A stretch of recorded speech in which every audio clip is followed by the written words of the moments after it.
Hi guys, Ipsit Bhardwaj this side. Well, in today's video, we're gonna learn how to enhance our web experience with the IPFS protocol. What benefit does it hold over the traditional HTTPS protocol, and we'll learn how IPFS provides a faster and a reliable web experience for us all. So before we go deeper into this session, let's just know what are the prerequisites. First key component we need to know about is the CID. Next is going to be the nodes. Third is going to be IPFS versus HTTP, differentiation in tabular form. And then we'll be knowing what Spheron is. Well, we'll also be looking how to deploy a static website using Spheron with the IPFS protocol. And that is going to be the part of a demo. And what's next? Let's keep it stored for the last of the session. Now, before moving further, let's understand what basically our IPFS is. So for that, we'll be searching for the official IPFS documentation. So we just type in the search bar IPFS docs and we are here. Let's just go click on get started. Here are the basic concepts and now we are here. So let me just zoom it for you all. Okay, so what is IPFS basically? IPFS is a modular suite of protocols for organizing and transferring data designed for the ground up with the principles of take a look at this. Principles of content addressing and peer-to-peer networking. Okay, so first of all we have the term content addressing. See, here we can know that it is a way to address data by its hash rather than its location or IPs. Well, here we get another term, location based addressing. So our traditional HTTP or HTTPS protocol uses location based addressing. But here what IPFS does is that it is a way to address data by its hash. Hence it's using the concept of blockchain here. And peer-to-peer networking. What peer-to-peer networking is? It's just a network computers model in which each party has equivalent capabilities and can initiate a communication session. So I think it's basic, right? Okay. So while IPFS has more than one use case, its main use case is for publishing data, files, directories, websites in a decentralized fashion. So this is the main point. What IPFS is not? Well, it is not a storage provider. There are several storage providers, but remember, IPFS is a protocol. It doesn't provide you storage capabilities, right? Second, it's not a cloud service provider as well. IPFS, since it's written as well that it can be deployed on and complement cloud infrastructure, but in itself, it is not a cloud service provider as well. Okay, so now let's get back to a slide and let's go to CID.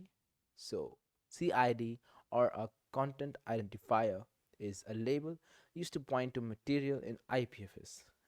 It does not indicate where the content is stored, but it forms a kind of address based on the content itself.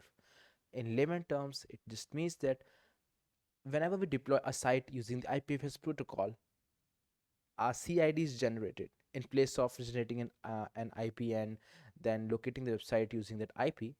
This time, what we are using is the CID, which is unique to that site, right? And okay, please take a note that IPFS generally uses the SHA-256 hashing algorithm by default. Yeah, there are support for many other algorithms as well, but the general and the most by default algorithm that it uses is the SHA-256 algorithm. Moving further, now we come to nodes. Participants in the IPFS network are called nodes. Let's just read the definition that IPFS nodes are programs that run on a computer that can exchange data with other IPFS nodes. They go by several different names, but we refer to them by a different term depending on the context, be it node, peer, daemon, or instance. Well, here we can understand in layman terms. Suppose we upload the data on the IPFS protocol network. Now, these are your nodes. Whatever data we are uploading, for example, let's take an example that we are uploading a portfolio website that has been made using a white framework. So what here is going to happen is that our IPFS protocol distributes and decentralizes the deployed website on several nodes, on this node, on this node, on this, and each one is interconnected to each other. So even if one or the other node gets closed, you may still access your data from the another node, and your data can be fetched securely and privately since it is based on the blockchain network. Okay, moving further, now comes the difference between the traditional HTTP and the IPFS protocol. So first of all, on the basis of architecture, it's very clear that HTTP is a client server based architecture, while IPFS uses a peer to peer based architecture, right? That's what we read in the definition in the starting as well. Second is very obvious. On basis of data addressing, HTTP is location based. Hence, it makes the use of IPs. But rather, IPFS is content based, and that's why the term CID or the content identifier comes into play. We'll take a look why we will deploy the static site over the IPFS protocol. We will take a look at what a CID basically is. Now, data persistence. HTTP is not persistent while IPFS is. In terms of efficiency, obviously IPFS takes a lead since it's more efficient. Moreover, in terms of data security, data is cryptographically secured since we all know that blockchain is much more secured. In terms of censorship resistance, well, this depends on demand and usage. So if you want a website where you want the ability to censor the data and filter the data, then I think you will have to go with HTTP. But if you want that, you need a website so secure that nothing can be censored over there, no one person can modify or alter the data on the website, then go with the IPFS protocol. Okay, so let's just take a look at what applications are. So um, first application is web browsing, file sharing, streaming for HTTP, while deploying decentralized applications, distributed storage, content distribution, or DeFi, you may say, then we will use the IPFS protocol since it acts like a backbone to the Web3. Next. So next is using IPFS to deploy static site. So now is the high time to understand how to deploy a static site using this Spheron gateway. So without wasting any further time, let's go and search for Spheron. Here we are on the Spheron network.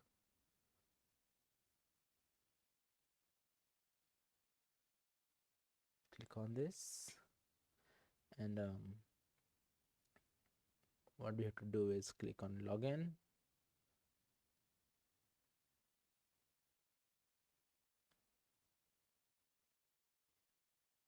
Since we are gonna deploy a static website, so we'll be going with other Web2 feature, right? We are not going with Web3 as for now. We are staying and sticking with Web2, and I'm gonna continue with my GitHub ID. Okay, so it's gonna ask me my GitHub ID. So for that, let me just. Okay, so after successfully signing in with the GitHub account, we will come to this page. If you are a first-time user, this Forum network will ask you for some basic steps that I hope you all will be able to do it on your own. Still, if you face any issue, feel free to connect to me on any of my social media handles, be it LinkedIn, Twitter, or even you can comment down in this below this website. Sorry, below this video, and I'll check it out. So let's move further. Since we want to deploy a static site, we have chosen the static site option, and then let's just click on new project. Since we have already integrated with our GitHub account, so we can see all of our repository here. Just type the name of the repository you want to search.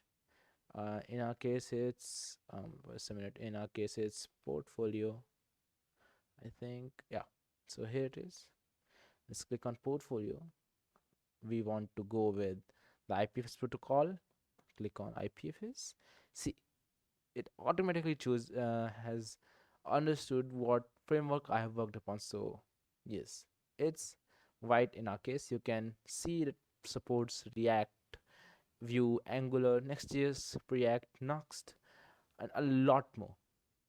Feel free to experiment with them as well. So you may mention the branch that you wanna work with, be it main or the another branch, whatever it is. So I'm going with this branch. You mentioned about the root directory here. These are the build and output setting. I think if you have worked on Vercel, you may find it similar here, right? Add some variable, environment variable, and then click on deploy, right? I won't be doing here it since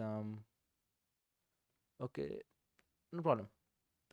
Let's just deploy it without environment variables for now, and just wait for it to be deployed on the IPFS protocol using Spheron gateway, right?